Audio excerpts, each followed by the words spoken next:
Welcome to the Word for 2021. Today we're in Genesis chapter 40. Joseph is in prison for a crime that he did not commit, but the Lord was with him. Listen to the first 3 verses of chapter 40. It says, "Sometime later, the cupbearer and the baker of the king of Egypt offended their master, the king of Egypt. Pharaoh was angry with the cupbearer and the chief baker, and put them in the custody of the captain of the guard, in the same prison where Joseph was confined." Joseph was in the right place at the right time. Even though he was in prison, even though he was in difficulty and he had problems all around him, he was in the right place at the right time. Now, this is not coincidence, but this is providence. What is a coincidence? Well, the definition of a coincidence is it's a remarkable occurrence of events or circumstances that have no apparent connection to one another. But what is divine providence? It is God intervening in the life of people in extraordinary or unexpected ways. In other words, God is using events or circumstances to bring about His plans. This is not coincidence, but this is providence. As believers, those that are controlled by the Holy Spirit, I do not believe that there is any such thing as coincidence, but rather divine providence, because God is in control of everything. Joseph was in charge of those in prison.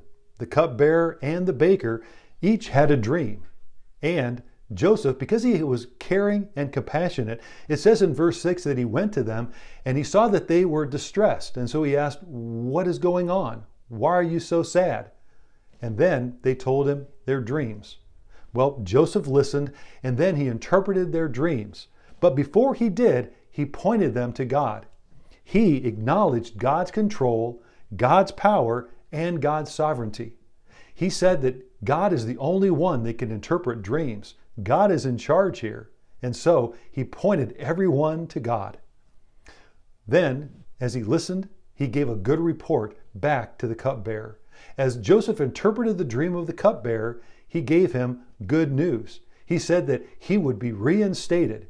But then in verse 14, he then asked the cupbearer, "When you go back to Pharaoh, would you remember me? Would you show kindness to me?